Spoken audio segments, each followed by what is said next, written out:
Hello, this is Chef John from foodwishes.com with Pancake Lasagna for one.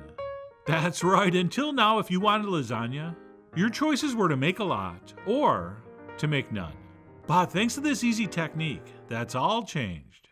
And by the way, if you turned off the video because you didn't think pancakes sound good in lasagna, well, you should turn it back on, because what we're actually using is kind of thickish crepes that come out virtually identical to an egg noodle. And I could argue might even work better. And to get started, we'll go ahead and mix up the batter for those, which will include 2 large eggs, a nice pinch of salt, a little bit of olive oil, some cold fresh water, and then last but not least, some all-purpose flour. And then we'll take a whisk and give this a thorough mixing until very, very smooth.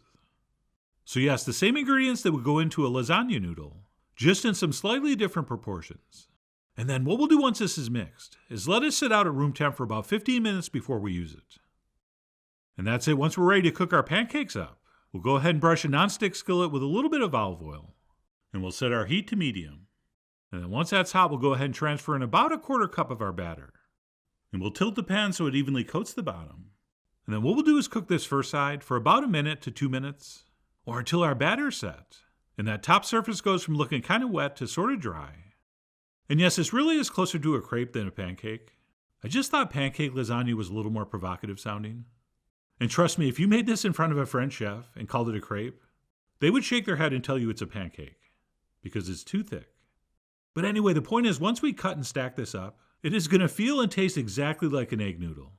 But anyway, like I said, we'll give that first side about 1 minute or 2. And we'll go ahead and flip it over. And we'll give the other side about 1 minute. And once you flip this over, don't be surprised if you get some bubbles forming. All right, not only are those not a problem, they're actually considered good luck by me. And that's it. Once that second side's cooked for about 1 minute, we'll flip that back over for no apparent reason.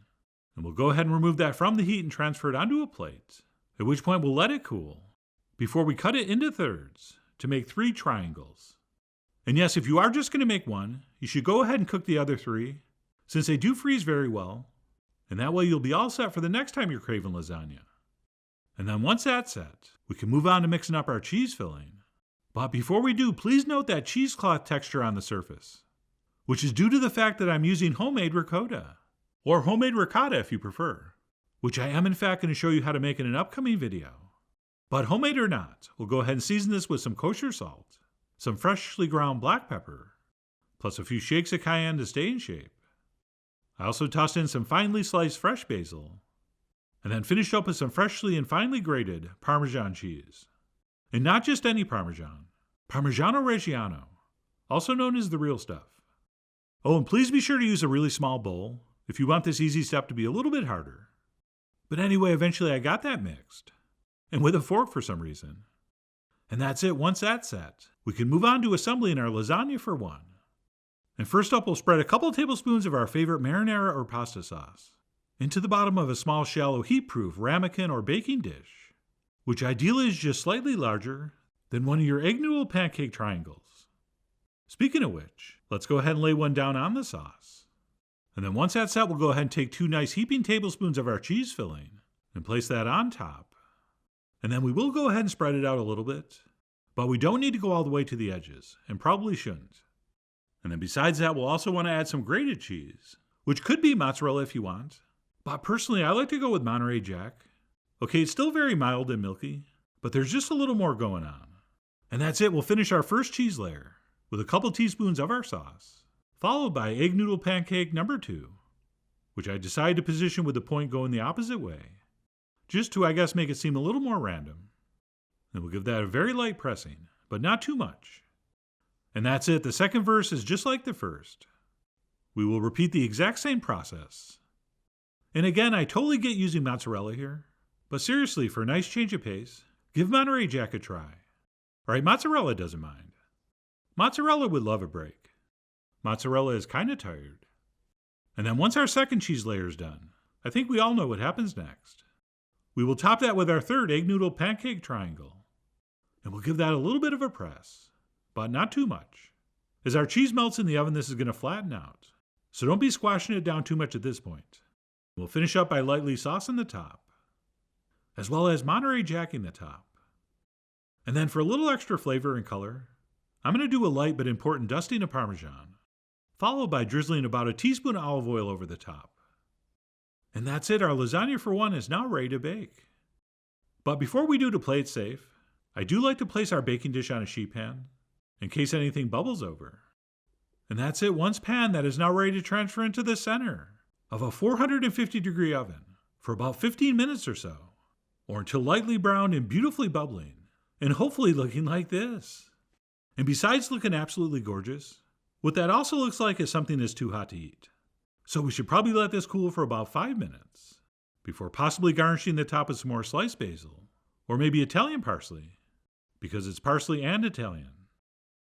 And we'll go ahead and serve that up with a plate underneath, which will reduce our chances of getting burned. And now that we've taken care of those safety protocols, I'm going to grab a spoon and dig in. And that, my friends, I think is the easiest, most delicious way to make lasagna for one. Or two.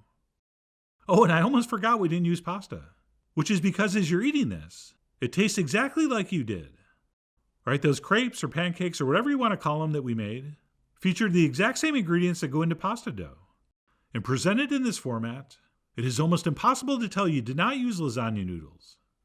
In fact, what it tastes like is it used really nice homemade lasagna egg noodles.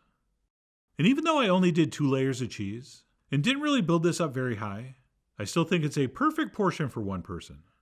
But having said that, if you want to build this up 2, 3, 4 more layers, go ahead. I mean, you are after all the Frank Sinatra of your pancake lasagna. And you really should do it your way.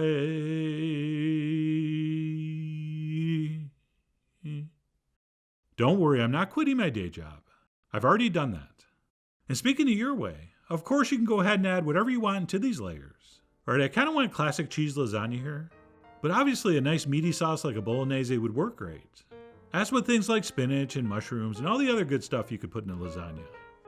But whether you make this as is, or go old blue eyes on it and adapt it to your personal tastes, either way, I really do hope you give this a try soon. So please follow the links below for the ingredient amounts, a printable written recipe, and much more info as usual. And as always, enjoy.